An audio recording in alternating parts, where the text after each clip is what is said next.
Fashion is fleeting, style is forever. Are both these concepts a mystery to you?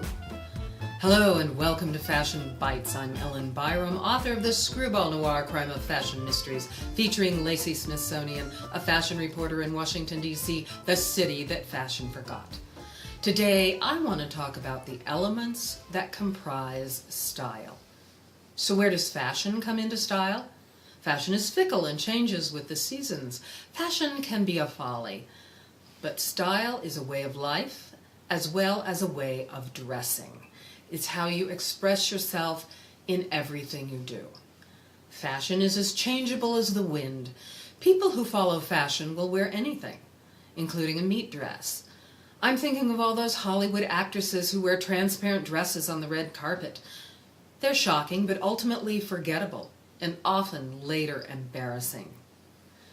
One of my favorite songs is a Kinks 1966 dedicated follower of fashion. It just shows that fashion comes and goes, but there will always be fashion victims. Ironically, Washington, D.C., the city that fashion forgot, has its upside because that type of fashion victim is fewer. They don't have relentless followers of fashion, like in the Kinks song. They have relentless followers of stodgy style. Now, every once in a while, style and fashion happily coincide, but not always. Sometimes there are colors and styles you love. Other times, ghastly, gray, and mutated mustard overcrowd every rack in the department store. And there are certain fashion icons like Lady Gaga and Madonna who you can depend upon to shock and surprise. But you don't necessarily want to look like them. They are musicians, not style icons, and they have made the outrageous their calling cards. When we think of women with style, we think of the classic beauties. Audrey Hepburn, the ultimate gammon. Katharine Hepburn, long and lanky and smart. Grace Kelly, who cornered the market on elegance and a prince in the bargain. Lauren Bacall, with her sassy and mysterious air and wonderful voice. Granted, they had help from Hollywood and costumers like Edith Head, who helped hone their image, but they also embraced their style in the long run. They didn't flit from look to look. And style mavens don't have to be traditionally pretty. Think of Diana Vreeland, the legendary editor of Vogue magazine. She discovered Lauren Bacall. Diana knew herself, and that is the key to great style. In a documentary, The Eye Has to Travel, she said she knew that to get anywhere, she would have to stand out. And I think one of the things that makes her stand out is her enthusiasm, her great enthusiasm.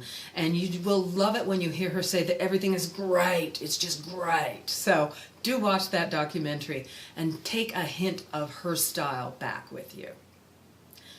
What do you do when you don't have a famous costumer or stylist? When you're not famous, what helps you out? First, you have to know who you are and how to express your individuality. That is the key to your own style. For most of us, there's a journey to get to our personal style. It involves knowing yourself, and that may take many years. When you're a child, your mother picks out your clothes. This explains why I was dressed in horrible colors like orange and yellow, which are colors I don't like, particularly on me.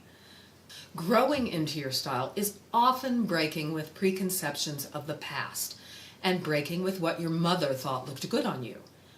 You may make lots of mistakes because this is a trial and error process. But keep in mind that stylish clothes are what fit your body and proportions as well as your taste. You need to know your shape and what works on it. Here are some good rules to know. Flapper style and low-waist dresses are a godsend for women who have no waist or a minimal waist. The long and lanky can wear anything, but they might look out of place in lots of ruffles or lace.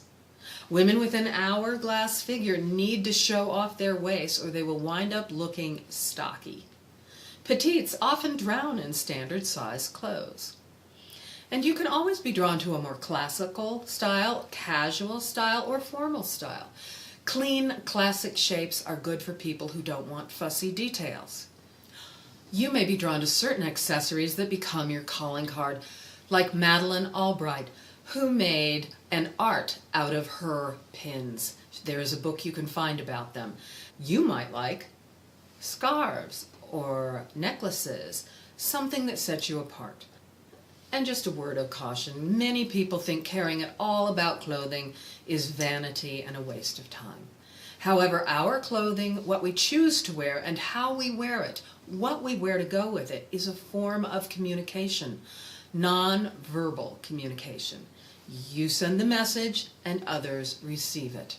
You are in control of your own message, and you ought to be aware of what that message is. After all, fashion is fleeting and style is forever. You can solve the mystery of your style. That's all I have for now. If you want to know more about me or my books, check out my website at ellenbyerrum.com. If you like this video, please hit the button and consider subscribing to this channel. That way you won't miss any. And feel free to share. This isn't a secret society. Bye.